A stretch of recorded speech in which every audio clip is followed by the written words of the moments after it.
या न्यूज बुलेटिनचे मुख्य प्रायोजक आहेत महाराष्ट्रातील अग्रगण्य सुवर्णपेढी चंदूकाका सराफ अँड सन्स प्रायव्हेट लिमिटेड। या न्यूज बुलेटिनचे सहप्रायोजक आहेत ॲक्रोपोलिस सिस्टीम पुणे।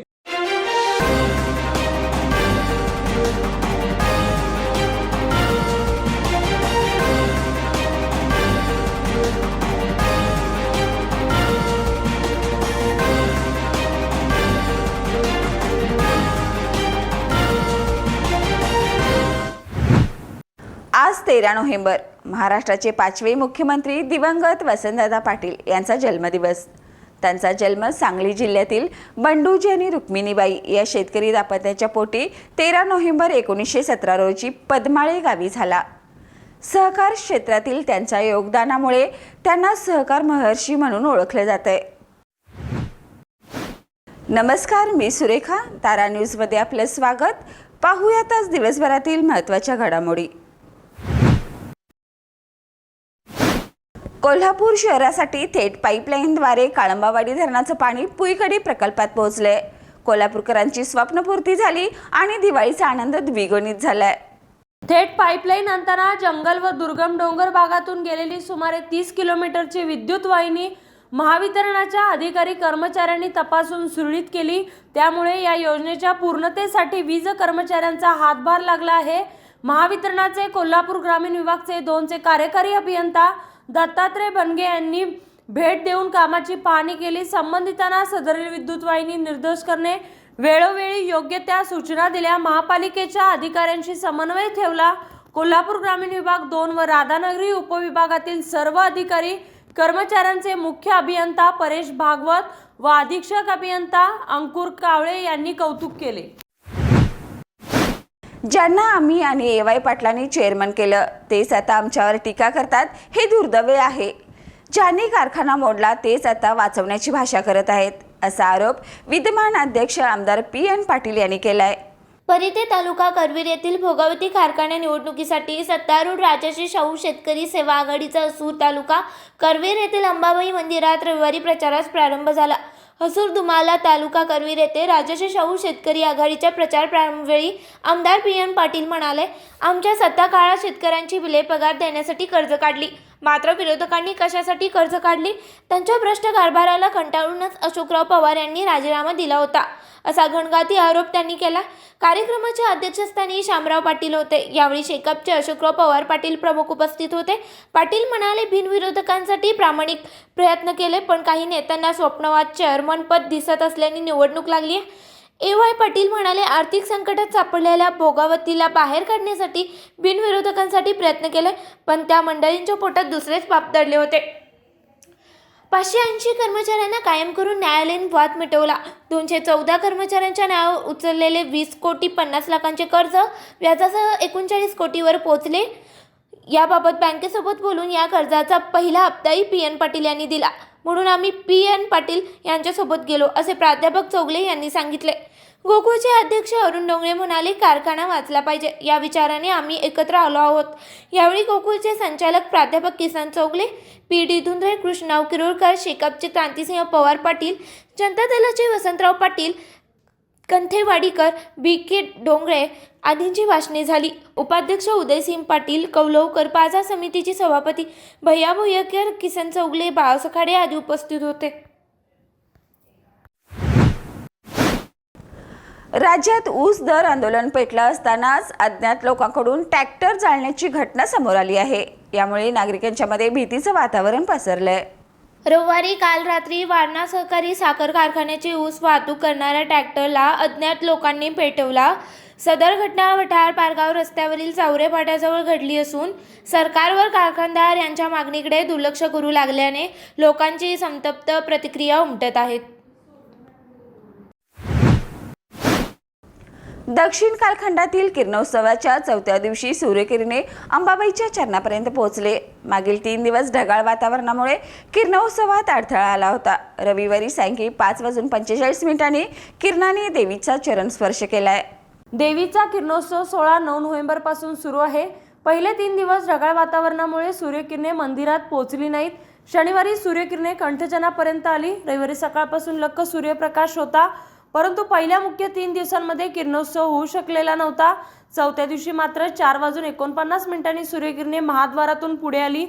5:33 कंठजनापर्यंत आली. त्यानंतर 2च मिनिटात देवीच्या चरणापर्यंत पोहोचून उजव्या बाजूला लुप्त झाली. यानंतर घंटानाद व देवीची आरती करण्यात आली. नुकताच रयत फाउंडेशनने चाचा नेहरूंचा जन्मदिवस बालदिन म्हणून साजरा केला. या निमित्तानं सामाजिक बांधिलकी जपत निरागस बालकांना आणि त्यांच्या कुटुंबियांना गरजेच्या वस्तूचं साहित्य वाटप केलंय. दिवाळीच्या पार्श्वभूमीवर या फाउंडेशनचा हा अनोखा उपक्रम लहान मुलांच्या चेहऱ्यावर हास्य देऊन गेला. भविष्यातही असं उपक्रम राबवण्याचा रयत फाउंडेशनचा मानस आहे. रयत फाउंडेशन नेहमीच सामाजिक बांधिलकी जपत अनोखे उपक्रम साजरे करत असते. दिवाळीच्या निमित्ताने रयत फाउंडेशनतर्फे चाचा नेहरूजींचा जन्मदिवस बालदिवस म्हणून साजरा केला जातो. या निमित्ताने लहान मुलांना आणि त्यांच्या कुटुंबांना अन्नधान्याचे साहित्य दिले, तसेच मुलांच्या गरजेच्या वस्तू आणि खाऊ वाटप केला. तेव्हा निरागस बालकांच्या चेहऱ्यावर समाधान यावेळी दिसून आलं होतं. यावेळी संस्थापिका अध्यक्ष उज्ज्वला मनीष पटेल यांनी स्वइच्छा मदतीचं आवाहन केलं होतं आणि याला प्रतिसादही छान मिळाला होता. यावेळी धनश्री जाधव, अमृता दिवसे, प्रफुल्लता बिडकर आणि महिला उपस्थित होत्या. एकनाथ शिंदे मुख्यमंत्री आहेत म्हणून, नाहीतर त्यांची अवकात काय? बेकायदेशीर पद्धतीने एकनाथ शिंदे राज्याच्या मुख्यमंत्रीपदी विराजमान झालेले आहेत असं म्हणत संजय राऊतांनी थेट मुख्यमंत्र्यावर निशाणा साधलाय. आज झालेल्या पत्रकार परिषदेत ते बोलत होते. राजकारणात सर्वच नेते विरोधी पक्ष नेत्यांना धारेवर धरत आहेत. यातच आता शिवसेना खासदार संजय राऊत यांनी मुख्यमंत्री एकनाथ शिंदे यांच्यावर निशाणा साधलाय. शिवसेनेला संपवण्याचं भाजपचं स्वप्न आहे. त्यासाठी आमच्या लोकांना फोडून त्यांना आमने सामने आणले जात आहे. तसेच एकनाथ शिंदे मुख्यमंत्री म्हणून नाही तर त्यांची अवकात काय? बेकायदेशीर पद्धतीनं एकनाथ शिंदे राज्याच्या मुख्यमंत्रीपदी विराजमान झालेले आहेत. शिवसेनेला संपवण्यासाठी भाजपने ईडी सीबीआयच्या माध्यमातून आमचे काही लोक तोडून नवं सरकार स्थापन केलंय. आमच्याच लोकांना आमने सामने उभं करत मराठी लोकांमध्ये फूट पाडवण्याचं काम भाजपने केलंय. तसेच शिंदे आताच भाजपमध्ये गेले आहेत. तुम्ही जर त्यांची अंतवस्त्र पाहिली तर त्यावर कमळच आहे. त्याशिवाय ते मुख्यमंत्री राहू शकत नाहीत. आताच ते गुलाम झाले आहेत आणि गुलामांना स्वतःचं मत नसतं ना स्वाभिमान असतो, असे संजय राऊत म्हणाले. आज झालेल्या पत्रकार परिषदेत ते बोलत होते. मुख्यमंत्री है ने तो उनकी औकात क्या है? एकनाथ शिंदे आज गैर कानूनी तरीके से राज्य के मुख्यमंत्री पद पर बैठे हैं. उनको बिठाया गया है क्योंकि भारतीय जनता पार्टी का जो एक पुराना सपना है, शिवसेना को तोड़ो, खत्म करो, ये भारतीय जनता पार्टी का बहुत पुराना सपना है, लेकिन वो उसमें सफल नहीं हो पा रहा है. बहुत बार कोशिश की. तो आप ईडी सीबीआई के माध्यम से हमारे कुछ लोग तोड़कर एक नई सरकार बना लिए, छोड़ दीजिए. और अब हमारे ही लोगों को आमने सामने खड़ा करके महाराष्ट्र में मराठी लोगों में फूट डालने का काम बीजेपी कर रहे हैं, जो हर स्टेट में कर रहे हैं. लेकिन उससे कुछ नहीं होगा. एकनाथ शिंदे कोई ताकत नहीं है. एकनाथ शिंदे के साथ जो 40 लोग गए हैं वो शिवसेना नहीं है. असली शिवसेना क्या है वो आपने कल मुंब्रा में देखा है. जब उद्धव ठाकरे मुंब्रा में गए तो लगभग पूरा मुंब्रा थाना सड़क पर उतर आया था. ये शिवसेना. अगर आप मुख्यमंत्री नहीं होते या पुलिस का इस्तेमाल नहीं किया होता या दिवाली नहीं होती तो आज शिवसेना का कब्जा हमारे शाखा का कब्जा हमारे पास हो जाता. लेकिन हम दिवाली के समय पे कोई बखेड़ा नहीं करना चाहते. लोगों का त्योहार है. फिर पुलिस स्टेशन से वो आपके दबाव रहेंगे पुलिस स्टेशन के ऊपर. पुलिस आपकी गुलाम है. आज कल यही पुलिस हमारे आदेश मानेंगे तो आप क्या करोगे? मुंब्रा की शिवसेना शाखा के बारे में एक लीगल बैटल भी चलेगा. पूरे कागजात शिवसेना के पास है. एकनाथ शिंदे वाली शिवसेना ये कोई शिवसेना नहीं है, एक गैंग है, ये चोरों की टोली है. और ये सर्वोच्च न्यायालय ने भी यही कहा है और जो कानूनन लड़ाई चल रही है उसमें भी यही. वेळ झाली छोट्याशी ब्रेकची. कुठेही जाऊ नका, पाहत रहा तारा न्यूज. या न्यूज बुलेटिनचे मुख्य प्रायोजक आहेत महाराष्ट्रातील अग्रगण्य सुवर्णपेढी चंदूकाका सराफ अँड सन्स प्रायव्हेट लिमिटेड. या न्यूज बुलेटिनचे सहप्रायोजक आहेत ॲक्रोपोलिस सिस्टीम पुणे. ब्रेक नंतर पुन्हा एकदा आपलं स्वागत. अजित पवार यांनी नुकताच दिल्लीत जाऊन केंद्रीय गृहमंत्री अमित शाह यांची भेट घेतली. त्यावेळी अजित पवार यांनी निधी वाटपाच्या मुद्द्यावरून तक्रार केली आहे असं राजकीय वर्तुळात बोललं जातंय. शिंदे गटाला जास्त निधी मिळतोय, त्यात समानता नाही असं अजित पवार गटाचं म्हणणं आहे. आता त्याचवरून अजित पवारांवर विरोधकाकडून अत्यंत बोचरी टीका करण्यात आली आहे. अजित पवार यांनी नुकताच दिल्लीत जाऊन केंद्रीय गृहमंत्री अमित शाह यांची भेट घेतली. त्यावेळी अजित पवार यांनी निधी वाटपाच्या मुद्द्यावरून तक्रार केली असं राजकीय वर्तुळात बोललं जात आहे. शिंदे गटाला जास्त निधी मिळतोय, त्यात समानता नाही असं अजित पवार गटाचं म्हणणं आहे. आता त्याचवरून अजित पवारांवर अत्यंत बोचरी टीका करण्यात आली आहे. यावर आता विरोधी पक्षनेते विजय वडेट्टीवार यांनी उपमुख्यमंत्री अजित पवारांवर निशाणा साधला. ते म्हणाले, अजयदादा कधी खुश राहिले ते नेहमीच नाराज असतात. मनाप्रमाणे झालं तर ते खुश, मनाविरुद्ध झालं तर ते नाराज. हम करे सो कायदा, आम्ही तसे वागू अशी त्यांची भूमिका आहे. 3 पक्षांच्या सरकारमध्ये त्यांना वाटतं निधी मिळत नाही. अरे तिजोरीची चावी तुमच्याकडेच आहे, तरी निधीसाठी का रडता? आता तुमची धमक दाखवा असं आवाहन विजय वडेट्टीवार यांनी अजित पवारांना दिलं. तसेच दिल्लीत अजित पवारांनी तक्रार केली. आता असं सांगू नका की तक्रार करता करता ते तिथे रडले सुद्धा. तक्रारीपुरताच दादांना मर्यादित ठेवा. आता रडण्याची स्थिती अजित पवारांवर आली कारण भारतीय जनता पक्षामध्ये जाणाऱ्यांना रडून रडून सोडतात. त्यामुळे सडण्याची आणि रडण्याची वेळ अजित पवारांवर आली असावी असंही विजय वडेट्टीवार यावेळी म्हणाले. आज झालेल्या पत्रकार परिषदेत ते बोलत होते. दादा कधी खुश राहिले? दादा नेहमीच नाराज असतात. त्यांच्या मनाप्रमाणे झाले की खुश, मनाप्रमाणच्या विरुद्ध झाले की, कारण ज्याला नेहमीच ज्यांना हम करे सो कायदा, आम्ही वागू त्या पद्धतीनं त्यांची भूमिका आहे. त्यांना 3 पक्षाच्या याच्यामध्ये जे आता वाटतंय की निधी मिळत नाही. अरे तिजोरीची चाबीच तुमच्याकडे आहे आणि तुम्ही दुसऱ्याकडे तक्रार काय करताय? तुमची आता धमक दाखवा. महाविकास आघाडीमध्ये दाखवून तुम्ही सगळी तिजोरी साफ करत होता. आता ही धमक आता दाखवावी दादांनी. आणि निधी मिळत नाही म्हणून रडण्यापेक्षा दुसऱ्याला रडवण्याची हिंमत आहे का, की ती दाखवण्याची गरज आहे आज. मला वाटतं दिल्लीचे आमचे संजय राऊत म्हणतात त्याप्रमाणे दिल्लीचे चरणदास झालेले आता इकडे चरणदास हे आपली दादागिरी दाखवू शकणार नाही. तक्रारच केली. मला वाटतं की तुम्ही, मला कोणीतरी सांगितले की तक्रार करता करता रडले बिळले असं काही सांगू नका. म्हणजे तक्रारीपुरतीच दादाला मर्यादित ठेवा, नाही तर दादा रडून आलेत वगैरे. आता ती स्थिती रडण्याची कदाचित आली असावी अजित पवारांवर आणि ते रडवतील. भारतीय जनता पक्षामध्ये जाणाऱ्यांना रडवून रडवून सडवतात.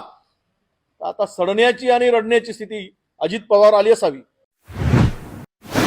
विधानसभा अध्यक्ष राहुल नार्वेकर यांनी शिवसेना आमदार अपात्रतेबाबत भाष्य केलं आहे. लोकशाहीमध्ये अनेकांचे निर्णय बहुमतावर होतात असं म्हणत राहुल नार्वेकर यांनी ही प्रतिक्रिया दिली आहे. जनतेला आणि कायद्याला अपेक्षित निर्णय देणार असल्याचं म्हणत त्यांनी हा विश्वास व्यक्त केलाय. गेल्या काही दिवसांपासून शिवसेना आमदार अपात्रतेचा मुद्दा चांगला चर्चेत आहे. अशातच विधानसभा अध्यक्ष राहुल नार्वेकर यांनी शिवसेना आमदार अपात्रतेबाबत भाष्य केलं. लोकशाहीमध्ये अनेकाचा निर्णय बहुमतावर होतात असे म्हणत राहुल नार्वेकर यांनी प्रतिक्रिया दिली. जनतेला आणि कायद्याला अपेक्षित निर्णय देणार तर फटाके फुटायला अजून वेळ आहे. कायद्यात असणाऱ्या तरतुदी आणि संविधानातील नियम कायदे यांचं पालन करून जनतेला आणि कायद्याला अपेक्षित निर्णय देणार असल्याचा विश्वासही राहुल नार्वेकर यांनी यावेळी व्यक्त केला. काळाची गरज ओळखून जग निरोगी राहण्यासाठी आयुर्वेदिक उपचाराकडे वळत आहे. या पार्श्वभूमीवर भविष्याचा वेध घेऊन निपाणी येथील देवचंद कॉलेज परिसरातील इंडस्ट्रियल एरियामध्ये सुवर्णवेद फार्मास्युटिकल या आयुर्वेदिक औषध उत्पादन करणाऱ्या कंपनीची स्थापना झाली. त्याचे उद्घाटन परमपूज्य प्राणलिंगेश्वर स्वामीजी समाधी मठ निपाणी यांच्या पावन हस्ते संपन्न झाले. भारत देश हा आयुर्वेदिक उपचारांसाठी ऋषीमुनींच्या काळापासून प्रचलित आहे. ॲलोपॅथी उपचारांमुळे मानवी शरीरावर भयानक दुष्परिणाम झालेत. कोरोनासारख्या महामारीत तर जगात मृत्यूचे तांडव सुरू होते. पण भारतात आयुर्वेदिक उपचार होत असल्यामुळे या संकटात आपला देश सक्षमपणे निभावून गेला. ही भविष्याची गरज ओळखून निपाणी येथील देवचंद कॉलेज परिसरातील इंडस्ट्रियल एरियामध्ये सुवर्णवेट फार्मास्युटिकल या आयुर्वेदिक औषध उत्पन्न करणाऱ्या कंपनीची स्थापना झाली. या कंपनीचे संस्थापक डॉक्टर शिवानंद आपासाहेब कुंभार व सौ स्नेहा शिवानंद कुंभार हे आहेत. आज सुवर्णवेट फार्मास्युटिकल या कंपनीचे उद्घाटन परमपूज्य प्राणलिंगेश्वर स्वामीजी समाधी मठ निपाणी यांच्या पावन हस्ते संपन्न झाला. यावेळी कंपनीचे संस्थापक डॉक्टर शिवानंद आपासाहेब कुंभार व सौ स्नेहा शिवानंद कुंभार यांनी जग पुन्हा आयुर्वेदाकडे वळत असल्याचं मनोगत व्यक्त केलं. तसेच उपस्थित इतर मान्यवरांनी सुवर्णवेट फार्मास्युटिकल कंपनीच्या भावी वाटचालीच्या शुभेच्छा दिल्या.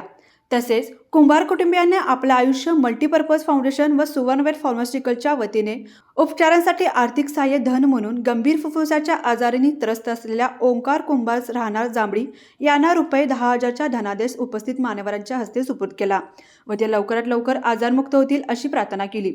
यावेळी निपाणी येथील नामांकित doctor Ravindra Devarshi, doctor Rajesh Banwan, doctor Pratibha Uttam Patil, doctor Nandkumar Kumbhar, नागरमुनलीचे सुप्रसिद्ध डॉक्टर पांडुरंग कुंभार, डॉक्टर उमेश कुंभार, उद्योजक राजकुमार सावंत, अजय देशमुख, इरफान हजारी, अर्जुनी ग्रामपंचायतीचे विद्यमान सरपंच, सदस्य कर्मचारी, सखी महिला मंडळ, साखरवाडी निपाणीचे सर्व सदस्य व तसेच निपाणी परिसरातील वैद्यकीय व्यवसाय करणारे इतर डॉक्टर, फार्मास्युटिक शुभचिंतक, मित्रपरिवार तसेच कंपनीच्या मार्केटिंग व मॅन्युफॅक्चरिंग करणारा स्टाफ उपस्थित होता. तर या होत्या आज दिवसभरातील महत्त्वाच्या घडामोडी. पुन्हा भेटूया नवीन बातमीपत्रासह. तोपर्यंत पाहत रहा तारा न्यूज.